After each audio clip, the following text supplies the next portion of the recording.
Magandang hapon po sa inyong lahat mga kababayan at sa ating po mga kababayang OFW sa buong mundo. Magandang araw po.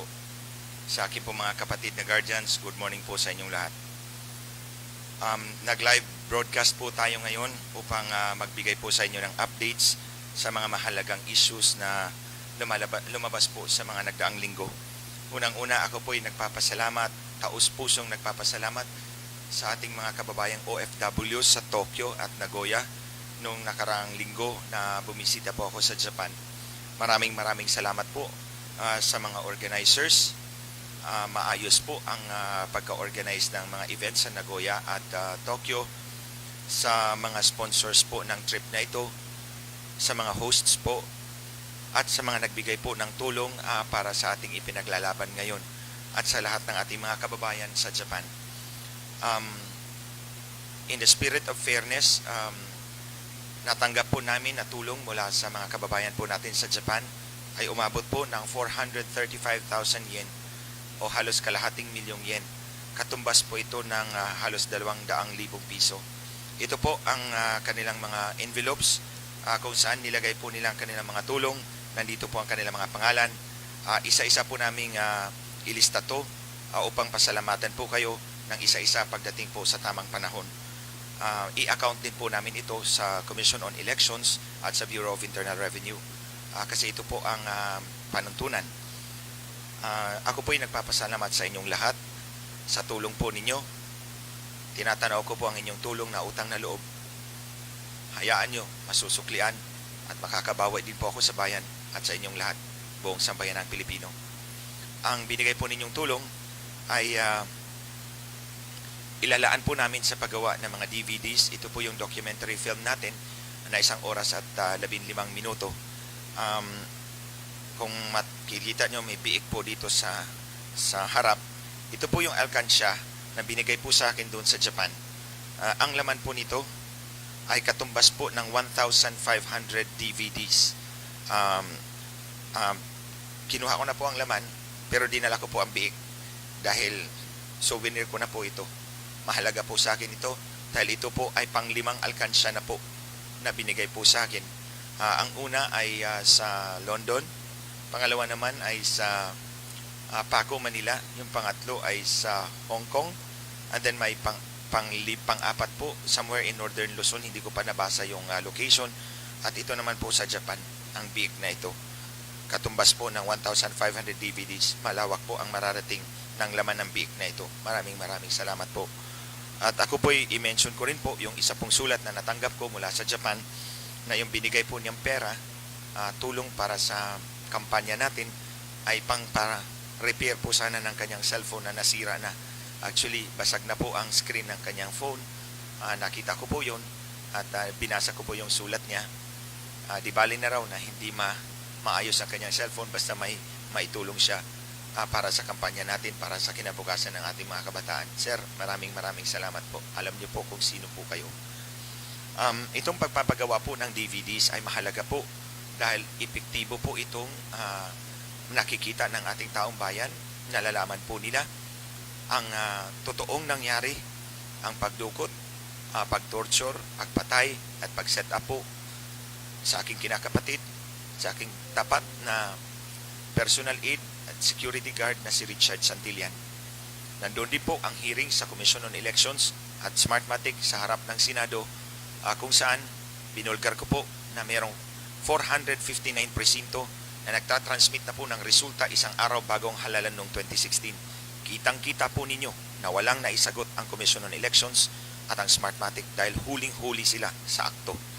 In flagrante delicto, huling-huli sila sa harap ng publiko, sa inyong harapan.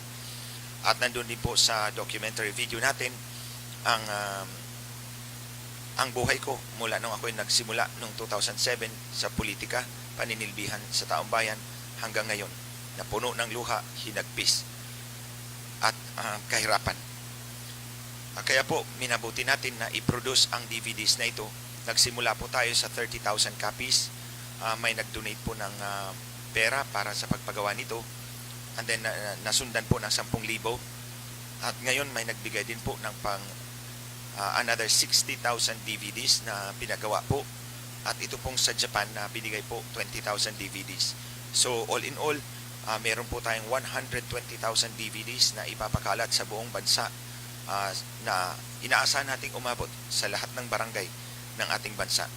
Pero kung may mga pondo pa pong darating, ibubuhos po natin ito sa DVDs para umabot po ng kalahating milyong DVDs na ipapakalat po natin sa buong bansa para umabot po ang issue natin, ang mensahe natin sa kasulok-sulukan ng bansang ito para malaman po ng taong bayan kung ano ang pinaglalaban natin ngayon and what is at stake. Anong nakataya dito mga kababayan? Ang kinabukasan ng ating bansa, ang kinabukasan ng ating mga kabataan. Huwag po nating hayaan na manalo ang sindikatong Comelec at Smartmatic. Alam po namin na kinukontrol po tayo ngayon, finifilter po tayo ngayon ng Facebook. Hindi ilang linggo lang ang lumipas, nagkaroon po ng agreement ang Facebook at ang Commission on Elections sa ilalim ni Chairman Abbas. Alam na po natin kung anong ibig sabihin ng pakikipagtulungan na ito. At pagkatapos po nitong agreement na ito na po, kinukontrol po tayo, finifilter po tayo. Marami po sa ating mga kababayan na nagre-reklamo na hindi na po lumalabas ang aming mga posts sa inyong newsfeed. Natandaan ko po, noong 2016 elections, papalapit na po, nagkaroon din po ng kasunduan ng Facebook at ang Commission on Elections sa ilalim ni Chairman Bautista. Ito po yung Bautista na umabot ang tagong yaman ng mahigit 1 bilyong piso. 1 bilyong piso. Hindi po niya na-i-account yun, hindi po niya na-ipaliwanag yun. Sa halip ay lumayas si Bautista at nagtatago ngayon sa Amerika. At alam po natin na wala pong mambabatas ang nagpatawag ng hearing upang pwersahin na ibalik si Bautista dito sa Pilipinas at humarap sa husgado, humarap sa ating hukuman upang magpaliwanag kung bakit umabot ng mahigit 1 bilyon ang kanyang tagong yaman. Wala po sa kanila ang may tapang na gawin ang dapat nararapat para sa ating bayan. So makikita po natin noong 2016 nagkaroon ng kasunduan ng Facebook Philippines at ang Bautista Comelec kung saan makikita po natin ang korupsyon ng ahensyang ito. Ito naman ngayon, nagkaroon na naman ng kasunduan ng Facebook at ang Commission on Elections ni Abbas. Pagkatapos po ng agreement na yon, ito na, kinukontrol tayo, finifilter tayo. Kaya hindi po lumalabas sa inyong mga newsfeed. Hinihikayat ko po kayo, sa bawat araw po, o kung sa bawat na pagbukas po ninyo ng Facebook, mas mabuti pang i-check na lang po ninyo ang account ni Glenn Chong para makita po ninyo ang mga latest developments, ang mga sinusulat natin at pinapalabas po natin para hindi po manalo ang sindikatong ito. But more than that, kahit anong pahirap ang gagawin ng sindikatong ito, gamit ang kanilang kapangyarihan, impluwensya, at ang kanilang yaman, hindi tayo magpapatalo sa kanila. Hindi tayo magpapatalo sa kanila. Mag-iisip kami ng paraan upang umabot sa kasulok-sulukan ng bansang ito ang ating mensahe upang hindi tayo matalo pagdating sa araw ng halalan. So ito pong DVDs ang pinaka-epektibong paraan upang maipakalat po natin ang mensaheng ito. Hinihiling ko po sa ating mga kababayan, kung natanggap po ninyo ang DVDs na ito, pagkatapos po ninyong mapanood, ipasa po ninyo sa ibang pang pamilya, sa iba pang grupo, upang mas marami pa po sa ating mga kababayan ang magkakaroon ng kaalaman sa isyu na hinaharap natin ngayon, sa isyu na ipinaglalaban natin ngayon. Alam ko po na may pinalabas po na warning ang Commission on Elections tungkol sa mga taong nagpapakalat ng dayaan di umano sa halalan. Ako po yun. Sa akala siguro ng sindikatong ito, sindikatong Comelec at Smartmatic, matatakot si Glenn Chong sa kanila. Hindi ako matatakot sa kanila, mga kababayan. Bring it on. Hinamon ko na ito, itong sindikatong ito, nung bago pa lang ako pumunta ng Hong Kong. Hinamon ko ito at binigyan ko po sila ng 72 oras upang magkaharapan po kami. Patunayan ng Comelec at Smartmatic na walang dayaan, patunayan ni Glenn Chong na may dayaan at si Richard Santillan ay pinatay ng sindikatong ito sa ilalim ng pamumuno ng mga tiwaling pulis ni General Edward Carranza. Hindi po nagpakita kahit ang anino man lang ng Comelec at Smartmatic. Inulit ko po ang aking hamon. Binigyan ko po sila ng 24 na oras. Nung binigay ko po ang hamon na ito, sabi ko ako lang mag-isa. Pero sumali na po si dating COMELEC Commissioner Gus Lagman, at may 3 pang media personalities na sinabing sasali kami sa panig mo, Glenn Chong. So 5 kami, humarap si COMELEC at Smartmatic. Kaming 5 ang harapin nila. Hindi po nagpakita ang anino man lang o kaluluwa ng COMELEC at Smartmatic. So mapakikita po ninyo mga kababayan, hinahamon natin ang isa o dalawang makapangyarihang institusyon, makapangyarihan, mayaman, impluensyado, pero ayaw humarap sa isa o 5 tao lamang. Ayaw humarap kay Glenn Chong. Kaya po ito po ay isang patunay mga kababayan na hindi nila kayang gibain ang katotohanan. Wala akong hinahawakan na kapangyarihan. Wala akong hinahawakan na kayamanan. Wala akong hinahawakan na impluensya. Ang tanging hawak ko lang ay paniniwala sa Diyos at paniniwalang ang aking hinahawakan ay katotohanan. Kaya po hinahamon ko ulit itong COMELEC at Smartmatic. Bibigyan ko ulit kayo ng 72 oras. Patunayan ninyo na walang dayaan. Patunayan ninyo na walang dayaan.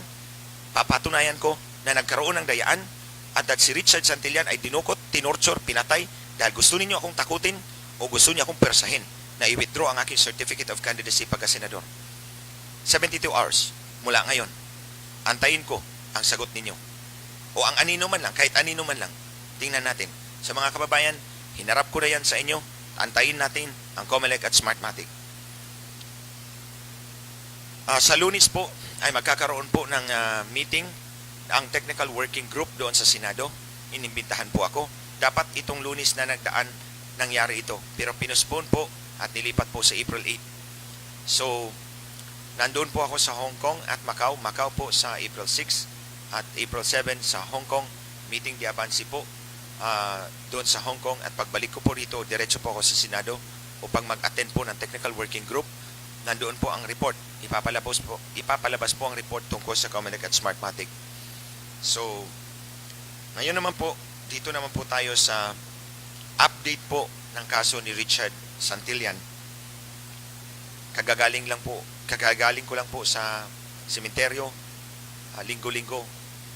Dinadalaw ko po si Richard Santillan upang ipakita sa kanya na hindi ako nakakalimot. Kahit ang kaso ay hindi umuusad ng mas mabilis na inaasahan niya, hindi ko kinakalimutan at patuloy kong nakikipaglaban para makamit ang hustisya para kay Richard Santillan.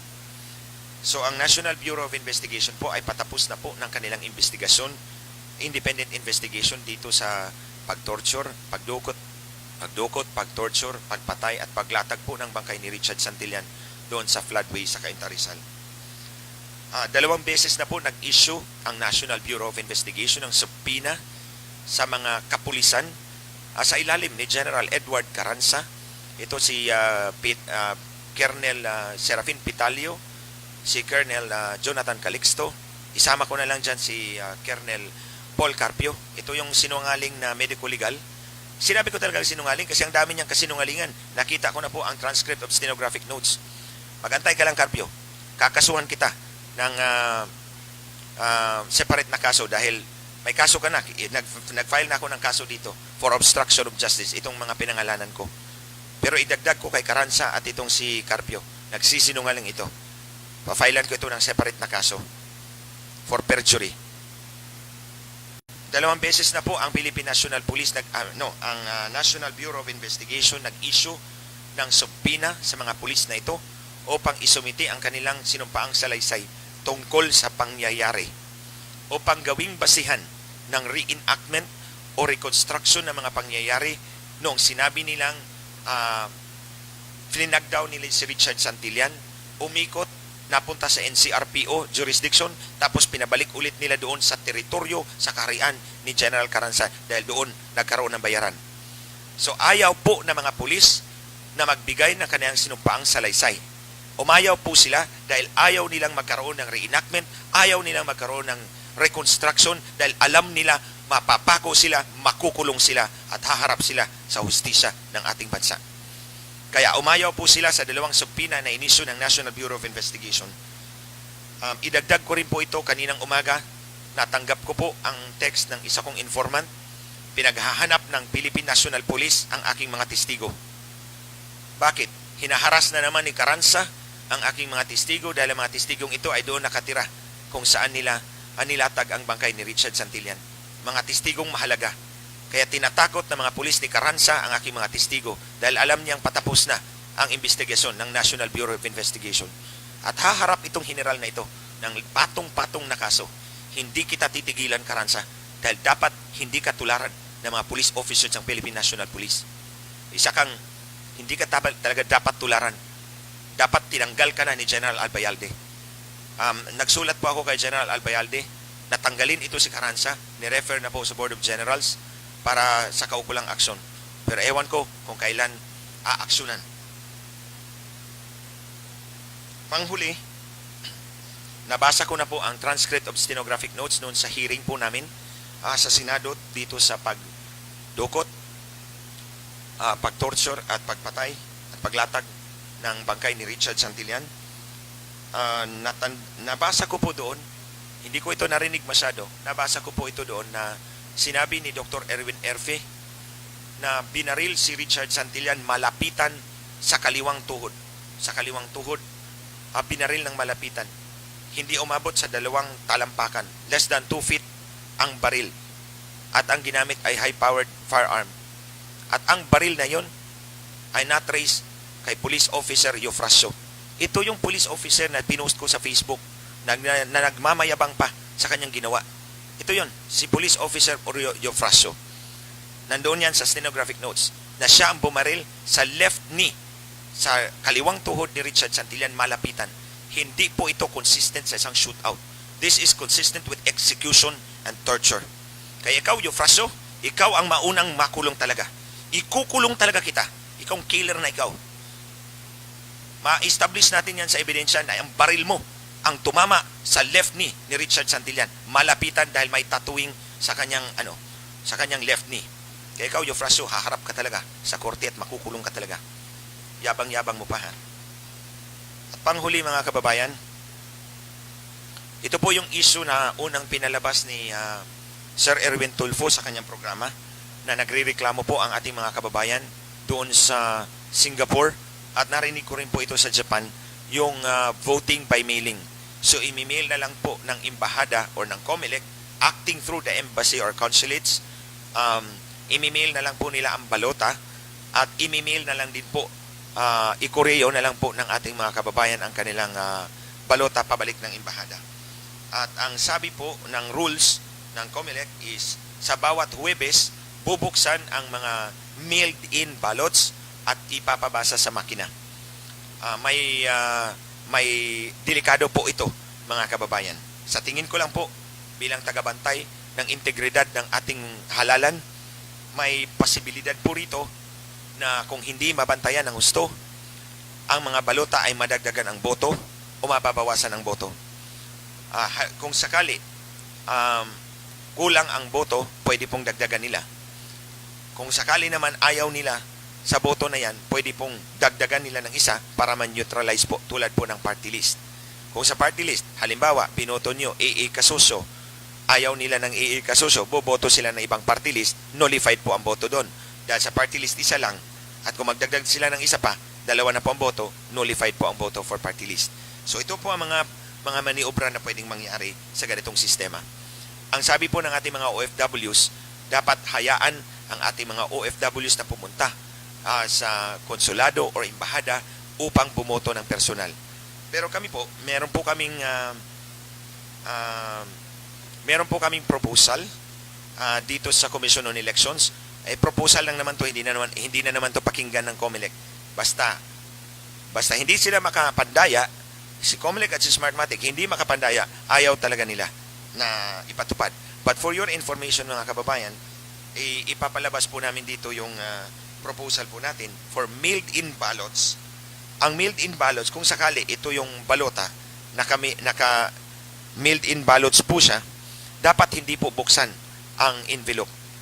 Bubuksan lamang ito sa araw ng halalan at doon na po i-fed ang mga balota sa makina. That's our suggestion.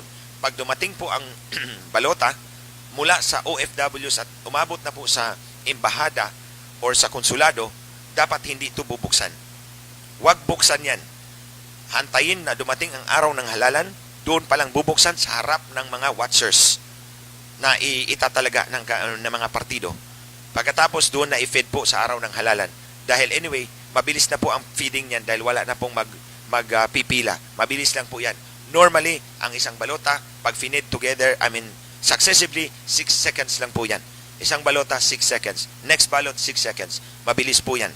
So, ang suggestion po natin, huwag munang buksan ang mga balotang na-email po ng ating OFWs doon sa embahada o konsulado. Pangalawa, dapat po, para masiguro natin na hindi binuksan, i-countersign po sa pagitan po ng flip. Kung ito yung ganito naman pala ang ganito pala ang envelope sa Japan, nasa digilid, sa atin dito. So, kung ganito ang flip, dapat pirmahan po sa gitna ng kasapi po ng Board of Election Inspectors para masiguro po na authentic po ang balota at hindi po nagalaw.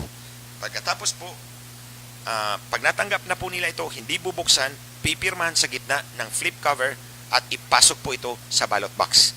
Huwag mo nang buksan. Bubuksan lang yan pagdating na po ng araw ng halalan, May 13, 2019. At doon bubuksan at ipapasok sa makina isa-isa at a rate of 6 seconds per ballot. Tapos po yan. Matatapos po yan, tanghali pa lang. Doon sa amin, natandaan ko, 211 ballots, 30 minutes lang po. So kahit 800 ang balota, 2 oras lang po yan o 3 oras at the most. So pagkahapon, pwede na rin mag-transmit ng resulta.